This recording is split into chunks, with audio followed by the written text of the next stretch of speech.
Sadaka Talks Forum edisi kelima malam ini kembali hadir dengan tema Menelusuri Jalinan Dunia Islam dengan Kesultanan Nusantara. Dengan narasumber, dosen sejarah di International Islamic University of Malaysia, Dr. Alwi Alatas, dan penulis disertasi tentang dakwah Sunan Bonang, Dr. Isa Ansori. Hadirin dan pemirsa, kita sambut moderator Sadaka Talks Forum, Bang Afwan Riyadi.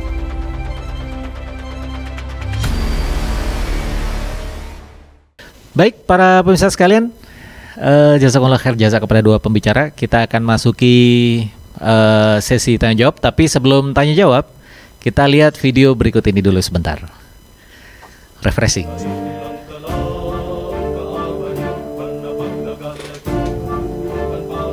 Palestina milik Muslim sedunia, yakinlah kemenangan. Sunnatullah pastikan terlaksana, pertarungan menanti. Palestina milik Muslim sedunia, yakinlah kemenangan. Kerinduan akan jiwa merdeka, kami tak terkalahkan.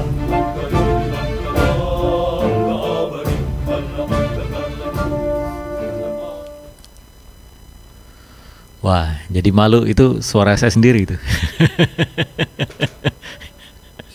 Jadi tanggal 29 November nanti kami menyelenggarakan konser online Orkestra Izzatul Islam. Ya, kami ajak bapak, ibu-ibu, teman-teman sekalian untuk nonton ya di rumah masing-masing karena ini konser online. Nanti bisa kami kabari lagi ya untuk bagaimana cara mendapatkan tiketnya. Baik, silakan para pemirsa sekalian, bapak-bapak, ibu-ibu, saudara sekalian yang ingin bertanya kepada dua narasumber kita yang luar biasa pada kesempatan malam hari ini. Untuk memberikan pertanyaan silakan bisa raise hand ya, bisa raise hand untuk bisa menyampaikan secara langsung atau bisa menuliskan melalui chat ataupun di Zoom maupun di YouTube ya. Ada sudah dua pertanyaan masuk nih. Ini karena dua-duanya narasumber kita adalah sejarawan, maka mungkin kami tidak menyebutkan untuk siapa dulu ya. Jadi silakan aja nanti.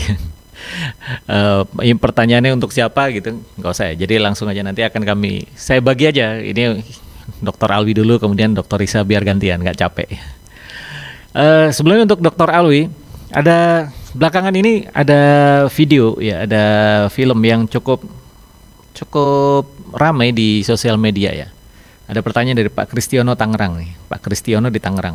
Beliau bertanya, bagaimana pendapat Habib tentang film dokumenter Jejak Khilafah di Nusantara? Benarkah apa yang dipaparkan dalam film tersebut? Menurut Dr. Habib selaku seorang sejarawan ya, cukup validkah data yang dijadikan rujukan? Ya. Silakan Habib mungkin ingin memberikan tanggapan tentang film Jejak Khalifah di Nusantara ini. Silakan. Baik, pertama-tama saya jangan dipanggil Habib, ya. Oh. belum pantas jadi Habib. Belum pantas. Karena belum pakai itu ya. Masih peci biasa.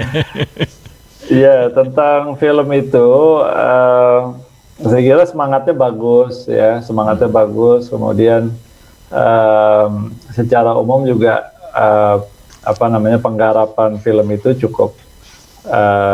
cukup baik, saya kira. Artinya teman-teman yang membuat film itu potensial sebetulnya ya.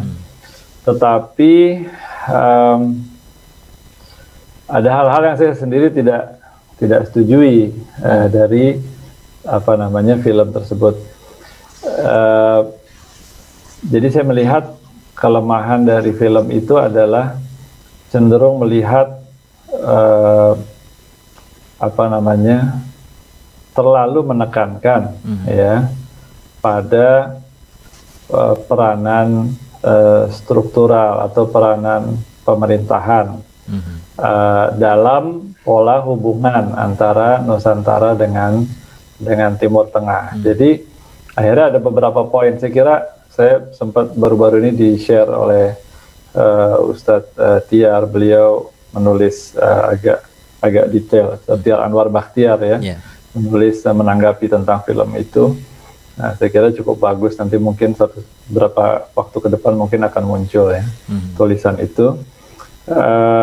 Jadi ada beberapa seperti kesimpulan akhir yang cenderung mengeneralisir seolah-olah kesultanan-kesultanan yang ada di Nusantara itu semuanya berbaiat atau menjadi bagian dari struktur kekhalifahan Islam. Nah, ini bisa jadi masalah gitu karena bukannya kita nggak mau atau apa, bukan. Tapi kan untuk sampai pada kesimpulan itu harus ada data yang kuat, ya. Jadi perlu dicari data-data yang mendukung ke arah sana. Itu pertama. Nah, saya sendiri melihat seperti yang saya jelaskan tadi, bukan tidak ada hubungan antara Nusantara dengan kekhalifahan Islam, terutama yang data-datanya cukup kuat yang belakangan ya dengan Turki Utsmani seperti yang tadi saya sebutkan. Tetapi ini bukan satu-satunya pola hubungan atau bukan dalam arti. Jadi gini, kadang-kadang sebagian teman-teman ini mencampur adukan antara hubungan pusat peradaban Islam dengan Nusantara dan hubungan khalifah dengan Nusantara. Ini kan sebetulnya tidak selalu sama. Yang satu lebih luas, yang satunya lagi lebih khusus berkenaan dengan hubungan pemerintahan. Jadi saya kira perlu diperhatikan hal ini, ya. Artinya gini, jangan melihat melulu seolah-olah harus ada hubungan yang sifatnya terstruktur dengan pemerintahan, seolah-olah yang lainnya tidak begitu penting. Saya kira yang lain tidak kalah penting juga, ya. Di Indonesia ini peran tadi sudah dijelaskan juga, saya juga ceritakan, Ustadz Dr. Isa Ansori juga menceritakan bahwa para ulama dahulu, ya, walaupun mungkin tidak ada tidaknya sampai sekarang kita tidak menemukan data-data yang menyebutkan siapa misalnya yang diutus ya oleh pemerintahan Muslim di luar. Banyak di antara mereka mungkin sifatnya tadi juga disebutkan, malah ada yang mereka pelarian politik, ya. Artinya mereka berdakwah tanpa terlepas dari konteks pemerintahan. Ini sebetulnya yang saya kira peranannya lebih besar, lebih luas di Nusantara, dan saya kira ini jangan dianggap kecil, ya, jangan diringankan. Saya kira ini penting. Jadi kalau mau mengkaji, mau mencari data-data yang terkait hubungan dengan kekhalifahan, saya kira baik-baik saja. Tapi jangan kemudian dipaksakan, ya, seolah-olah semuanya itu harus dalam konteks menjadi bagian dari struktur. Kita harus lihat data sejarahnya bagaimana. Ya. Jadi kita bicara apa yang memang kita temukan di dalam sejarah. Saya kira begitu. Ya, jazakallah khair, Dr. Awi. Memang melihat jaraknya begitu jauh ya, serta tadi disampaikan juga Dr. Isa Ansori tentang masalah angin ya, ada muson ke selatan, ada muson ke utara, ke barat timur, itu mungkin arah angin itu yang juga membuat keterbatasan antara kekhalifahan Nusantara dengan kekhalifahan besar di dunia Islam di tengah, di pusat ya, untuk bisa menjalin lebih dekat hubungan ini sampai ke pemerintahan begitu ya. Jadi mungkin kalau bisa dibilang ini sifatnya hanya G2G antar dua kesultanan yang berbeda begitu ya, Dr. Aul ya, bukan menjadi bentuk proksi atau vessel gitu ya. Maksudnya gimana? Hubungan kekhalifahan Nusantara dengan Turki Utsmani atau Daulah Umayyah atau Abbasiyah gitu. Jadi hubungannya bukan atasan bawahan ya atau provinsi itu, tapi memang hubungannya lebih persahabatan gitu ya. Saya kira begitu ya. Memang ada yang tadi saya sebutkan, abad 16 ada upaya Aceh minta diakui sebagai bagian, tapi pada prakteknya tidak efektif sebetulnya. Artinya kalau kita katakan Aceh, taruhlah kita anggap betul bahwa Turki Utsmani menerima secara resmi Aceh menjadi bagian dari Turki. Tetapi secara praktis Aceh jalan sendiri. Iya, iya. Ya kan? Jalan sendiri. Jadi tidak ada misalnya dari Turki ini ganti, sultannya ganti. Kamu kan gubernur saya sekarang. Iya, betul. Secara praktis sebetulnya kesultanan-kesultanan ada berjalan sendiri. Ya, jadi itu tadi karena jarak yang jauh. Betul tadi ada pola angin. Dulu kan pergi dengan kapal layar. Iya. Belum ada kapal uap ya atau pesawat belum ada. Dulu dari Mekah ke Madinah saja Nabi hijrah seminggu. Iya. Itu karena memang perlu menghindar musuh ya. Kalau paling cepat kalau tidak salah 3 hari perjalanan Mekah Madinah. Ke Baitul Maqdis sebulan. Nah itu dari Mekah, dari Madinah ke Baitul Maqdis, ya dari Hijaz ke Baitul Maqdis. Nah bagaimana ke Nusantara, ya naik kapal dan nggak bisa langsung, tidak bisa langsung. Makanya mesti mampir-mampir itu kayak Malabar itu kan dari bahasa Arab makbar, tempat passing, ya. Karena mereka mau terus lagi ke Asia Tenggara. Mereka harus mampir nggak bisa kayak kita transit 4 jam terus berangkat lagi. Dulu transit mesti duduk dulu di situ, tinggal dulu di situ ya beberapa hari, beberapa bulan, kadang-kadang mungkin ikut pergantian. Dia dagang dulu di situ, dagang dulu ya. Nanti anginnya sudah cocok baru meneruskan perjalanan, belum baliknya lagi. Jadi memang dulu lebih sulit ya untuk melakukan perjalanan begitu. Iya. Jazakallah khair, Dr. Auli. Ada pertanyaan untuk Dr. Isa. Ini ada satu nama yang sering disebut dalam pembicaraan tentang Wali Songo, yaitu Syekh Subakir, Ustaz. Bagaimana dengan kronik sejarah Syekh Subakir yang sering dinarasikan sebagai generasi awal Wali Songo? Bagaimana posisinya dalam kajian sejarah Islam Nusantara, serta benarkah beliau ini utusan dari Turki Utsmani? Ya, monggo, Dr. Isa. Baik, terima kasih. Pertama tentang generasi awal ya, saya bahas dulu tentang generasi awal Wali Songo. Sebenarnya istilah Wali Songo sendiri itu adalah istilah yang baru muncul setelah mereka yang dianggap sebagai Wali Songo itu sudah meninggal dunia.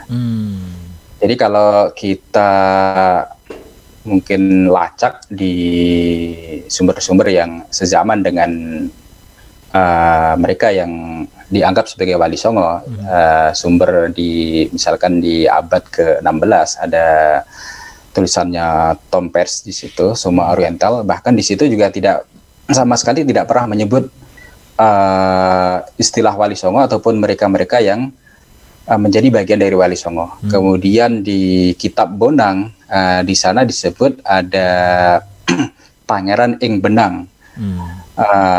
Bahkan di bukunya Raffles, History of Java yang ditulis di awal abad ke-19 itu pun juga meskipun nama-nama mereka yang menjadi bagian dari Wali Songo ya Sunan Giri, kemudian Sunan Ampel dan yang lainnya itu ada, tetapi setelah Wali Songo itu juga tidak ada.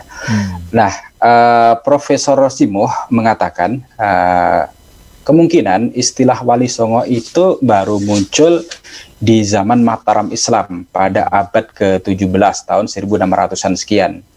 Dan itu mirip kalau misalkan di negeri kita ya, pahlawan revolusi. Dulu tahun 65 itu kan ada beberapa jenderal yang dibantai PKI di sumur di daerah Lubang Buaya.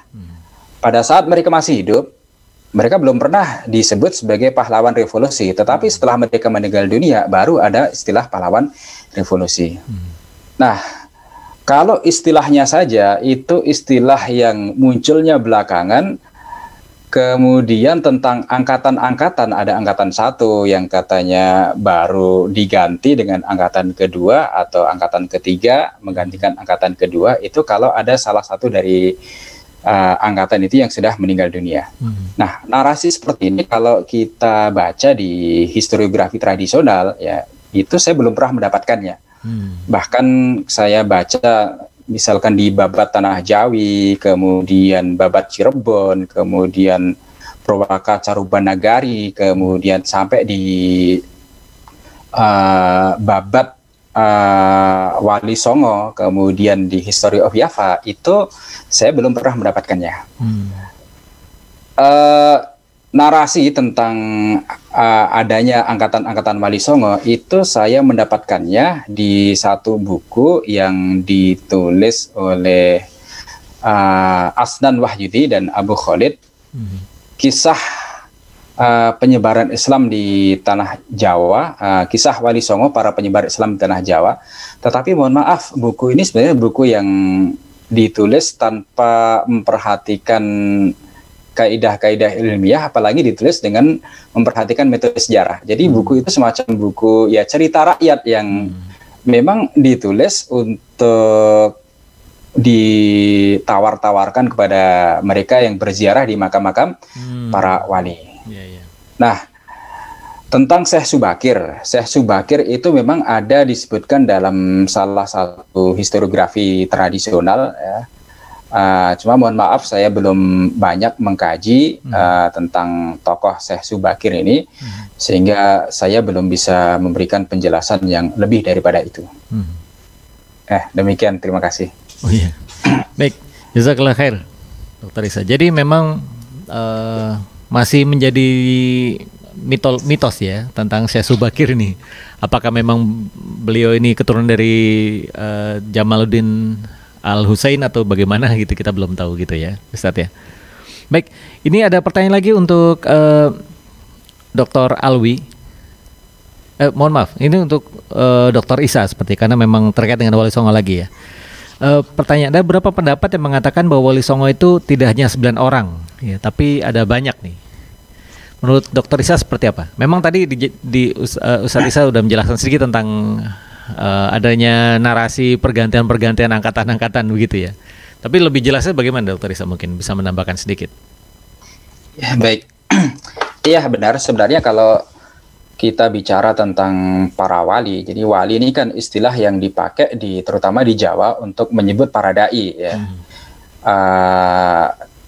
Kenapa para dai itu disebut sebagai wali? Barangkali ini salah satu penghormatan yang diberikan kepada mereka. Mereka dianggap sebagai orang yang terhormat atau orang suci, sehingga namanya disebut sebagai wali. Nah, jumlah wali atau jumlah dai yang menyebarkan Islam di Jawa khususnya itu sebenarnya lebih daripada 9. Selain yang 9 tadi ya, Maulana Malik Ibrahim, kemudian Raden Rahmat atau Sunan Ampel, kemudian Sunan Giri, Sunan Bonang, kemudian Sunan Derajat, Sunan Kudus, kemudian Sunan Muria, kemudian Sunan Kalijogo, kemudian Sunan Gunung Jati. Selain 9 orang ini masih ada beberapa wali-wali yang lainnya. Di perbatasan Jawa Timur dan Jawa Tengah ada satu gunung namanya Gunung Lawu. Di sebagian masyarakat yang tinggal di sekitar gunung itu ada semacam satu kepercayaan bahwa dulu di situ itu ada wali namanya Sunan Lawu. Kemudian ada Sunan Mojo Agung, ada Sunan Ngesek ya, Ngesek dengan Gresik itu beda ya. Kemudian ada Sunan Lamongan dan sebagainya. Jadi memang banyak. Kemudian ada juga Syekh Siti Jenar dan nama-nama yang lainnya. Nah, makanya beberapa nama yang mungkin dianggap sebagai bagian daripada narasi Wali Songo yang ada generasi-generasinya itu, memang sebagian nama itu juga dalam cerita yang dituturkan oleh orang-orang Jawa itu dikenal ya, kayak Syekh Subakir, kemudian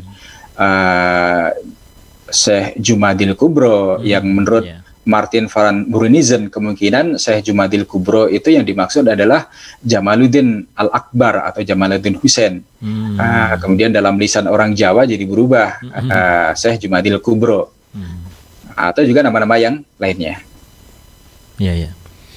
Jazakallah khair, Dr. Isa.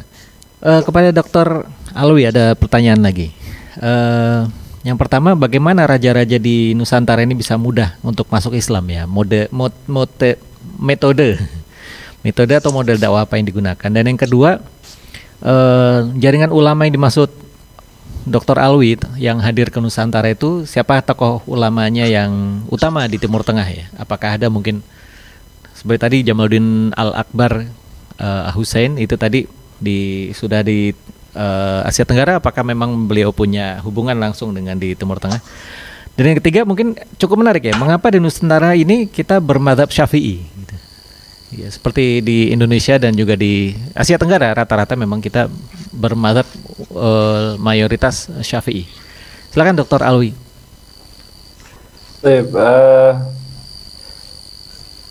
Tadi yang pertama, kenapa mudah masuk Islam ya? Alhamdulillah, saya kira tentu kita karena catatan-catatan yang ada di masa lalu terbatas, sebagian jawaban ini pun bersifat perkiraan ya. Saya kira orang atau sekumpulan besar masuk Islam itu diantaranya karena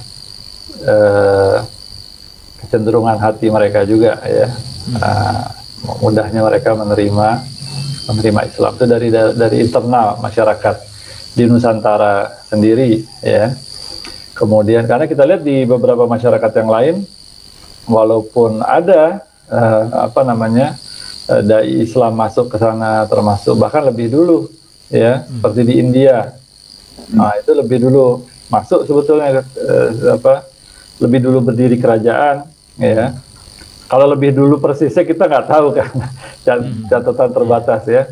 Tapi dari segi jarak bisa dikatakan mereka lebih dulu masuk, lebih dulu berdiri kerajaan-kerajaan, bahkan ada kerajaan yang kuat di sana. Tetapi untuk India mayoritasnya masih bukan Muslim, tapi di Indonesia alhamdulillah mayoritasnya Muslim. Jadi saya kira penerimaan masyarakat ini pertama ya, para pemimpin, para penguasa dan masyarakatnya. Kemudian faktor lain dari pihak dai yang menyampaikan, saya kira mereka pada masa dahulu mereka orang-orang yang berilmu, orang-orang yang memiliki adab yang baik ya.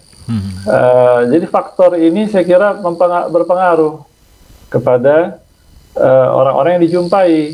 Jadi dari interaksi, dari hubungan yang baik itu membuat orang-orang tertarik, para pemimpin tertarik untuk menerima Islam. Kita datang ke sini para pedagang, kita nggak pernah, maksudnya para pedagang Muslim ya, tidak merampok, tidak memonopoli seperti Portugis misalnya ya, tidak mengklaim sebagai miliknya ya, karena seperti orang-orang Eropa masuk ke Amerika disambut sama orang-orang Indian, tapi malah diserang oleh mereka, dirampas hartanya, dibunuh orang-orangnya. Di Australia pun begitu juga, orang-orang aborigin jadi masyarakat kelas 2. Secara umum mereka yang datang, mereka bersikap baik. Saya ingat ada cerita di Rihla As-Sirafi kalau saya tidak salah ya, ada cerita pada abad ke-9 kalau tidak salah, atau abad ke-10, itu disebutkan bahwa di satu kerajaan di Sumatera itu sudah ada komunitas Muslim di sana, dan pada waktu-waktu tertentu mereka diundang juga ke kerajaan, dan disebutkan atau di Ajaib Al-Hind, saya lupa di kitab yang mana persisnya, ada cerita bahwa di situ ada kebiasaan diceritakan oleh Muslim yang datang ke sana, bahwa di kerajaan itu ada kebiasaan masyarakatnya duduk morobak bersila, ditulis kata bersila itu, ya itu bukan kata bahasa Arab kan. Nah, buat orang Arab kalau jadi wajib ketika itu duduk bersilanya wajib. Kalau tidak duduk bersila didenda, ada dendanya. Jadi di forum itu. Nah, buat orang tua itu kan, jadi ada juga di kalangan pedagang yang usianya sudah cukup cukup tua. Itu kalau duduk bersila kelamaan nggak kuat kan. Itu ada cerita satu kali orang ini cari akal gimana caranya supaya dia bisa ada kesempatan duduk, bisa paling tidak lonjorin kaki sebentar ya. Akhirnya biasa kalau orang dari luar datang, pemuka setempat itu pengen dengar cerita, ya, cerita yang unik. Kamu pergi ke negeri ini, negeri sana, apa cerita yang unik. Nah dia ketika ada kesempatan dia cerita, wahai raja, saya ke satu tempat di satu perairan, itu saya lihat ada ikan besar, raja. Terus dia lonjorin kaki kanannya, sebesar ini, kata dia, tunjukin. Terus saya lihat ada ikan lain, tuh kaki kirinya dilonjorin dia, sebesar ini, raja. Nah, terus habis itu dia cerita lah, ya, dia cerita. Kemudian dia habis itu dia bersila lagi. Nah rupanya di antara pembesar yang hadir mereka saling bicara, nih kok ceritanya agak aneh gitu, agak unik, sambil melonjorkan kaki. Mereka paham bahwa ini orang nggak kuat lama-lama duduk bersila. Akhirnya untuk orang asing, orang luar, diizinkan mereka untuk duduk dengan cara mereka sendiri. Artinya mereka berusaha walaupun kondisi yang menyulitkan dengan cara yang sebaik mungkin gitu ya, tidak menyinggung perasaan dan seterusnya. Saya kira ini yang menarik buat para pemuka, para pemimpin, raja-raja ya, dan masyarakat setempat yang akhirnya mereka mudah menerima Islam. Kemudian satu lagi, saya kira ini juga penting, ketika Islam berkembang ya di Timur Tengah dan seluruh kawasan dalam masa yang singkat di era Khulafaur Rasyidin, Bani Umayyah, Bani Abbasiyah, Islam ini memimpin peradaban. Jadi ketika mereka datang ke kawasan ini, ke Nusantara, mereka datang dari satu culture yang kita bisa katakan mewakili satu culture yang tinggi, ya. Jadi saya kira secara umum ada respect masyarakat, para pemimpin terhadap mereka. Kita sekarang pun begitu juga, ya. Saya dengar kayak misalnya ini katanya, saya sih nggak pernah ya. Kalau di Saudi katanya itu paspor Amerika lebih dihargai daripada paspor yang warna hijau, paspor kita. Padahal kita sama-sama Muslim. Katanya begitu. Wallahu a'lam bishawab. Ya, mungkin karena dia Amerika yang mimpin sekarang ya.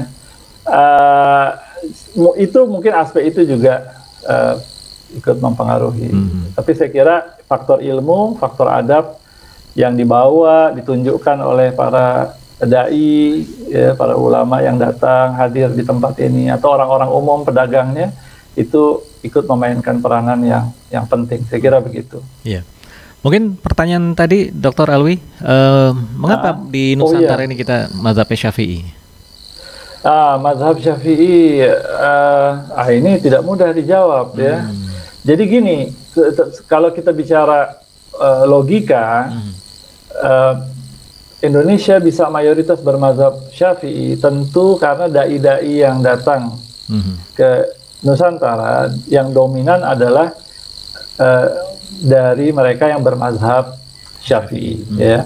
Karena itu asal usul Islam di Nusantara perlu dicari dari negeri-negeri atau daerah yang banyak dipengaruhi oleh mazhab Syafi'i. Oleh sebab itu ada yang mengatakan datangnya dari Mesir, ada yang mengatakan datangnya dari Hijaz. Hijaz juga sempat cukup kuat selama waktu-waktu tertentu, ya.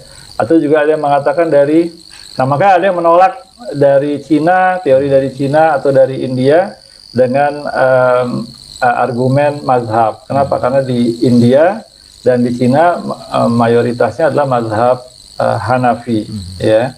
Jadi kalau memang yang dominan dari sana, tentunya di Indonesia juga dominannya Hanafi. Nah, saya kira salah satu kemungkinan yang cukup besar adalah dari Yaman, dari Hadramut, seperti tadi disebutkan oleh Ustadz Isa Ansori, karena di Hadramut ini juga mayoritasnya Syafi'i juga, ya.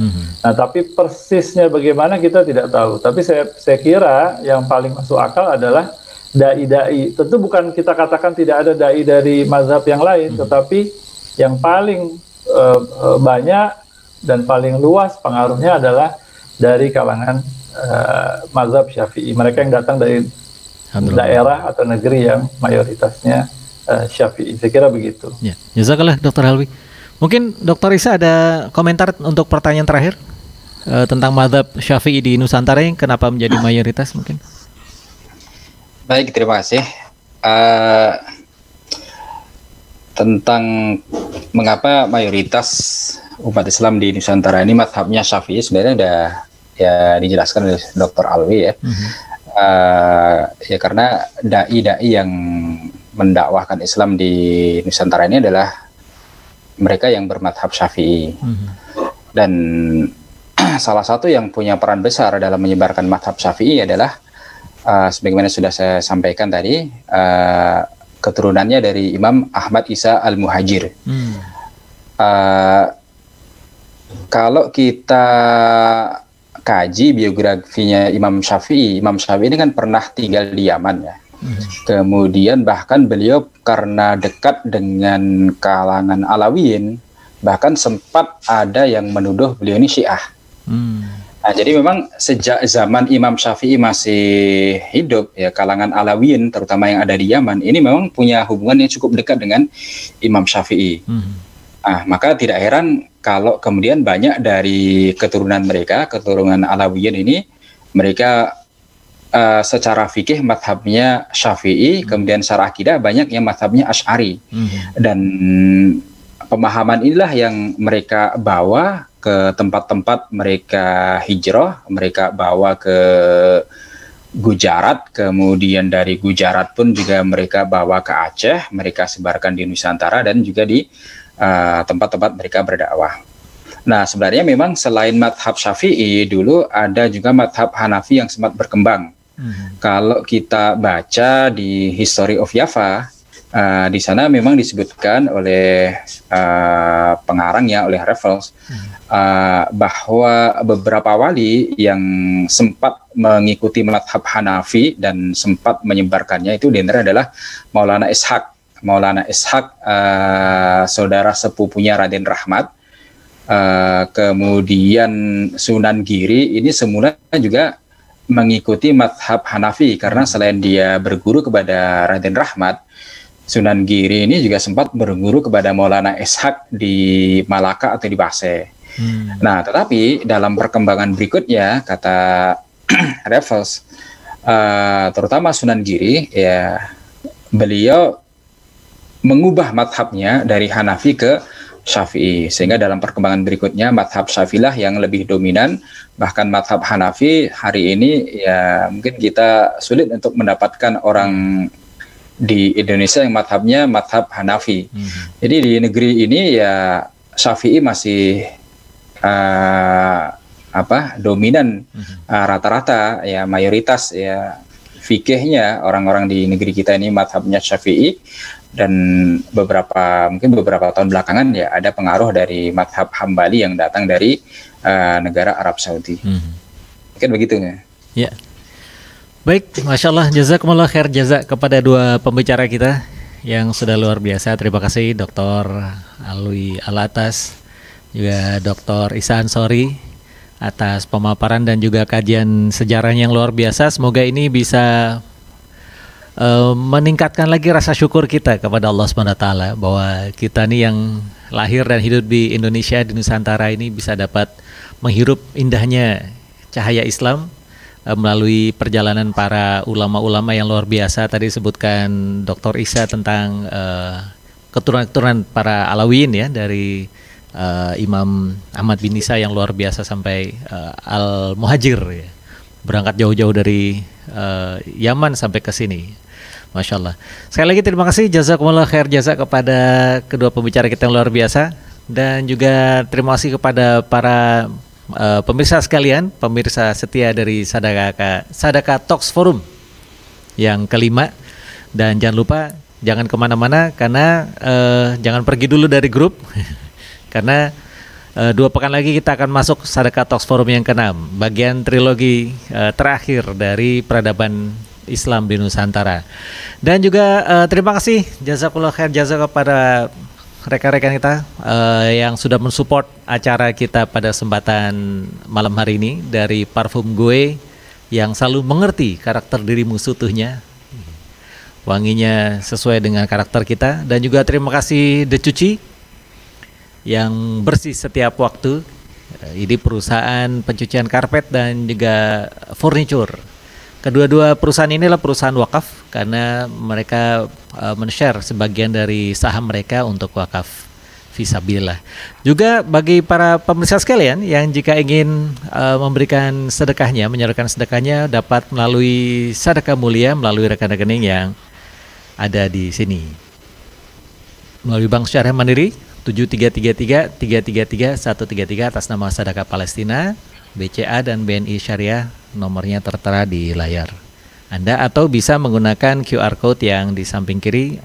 Bapak-bapak, ibu-ibu, saudara sekalian bisa tinggal men-scan QR code yang ada di kiri itu. Baik, terima kasih sekali lagi kepada seluruh peserta dan juga para pembicara yang luar biasa. Juga teman-teman yang bertugas pada kesempatan malam ini, terima kasih, jazakumullah khair jaza. Semoga memberikan keberkahan dan juga memberikan sekali lagi rasa syukur kita kepada Allah SWT bahwa kita sampai hari ini masih menjadi seorang muslim tanpa kita minta, karena kehadiran para ulama-ulama yang telah menyebarkan cahaya Islam ke Nusantara ini. Dan semoga kita semua menjadi hamba-hamba yang bertakwa hingga akhir hayat kita, insyaallah. Dari saya sekian. Jika ada salah-salah, mohon maaf. Bila taufiq, wassalamualaikum warahmatullahi wabarakatuh. Ketemu lagi dengan Sedekah Talks Forum berikutnya.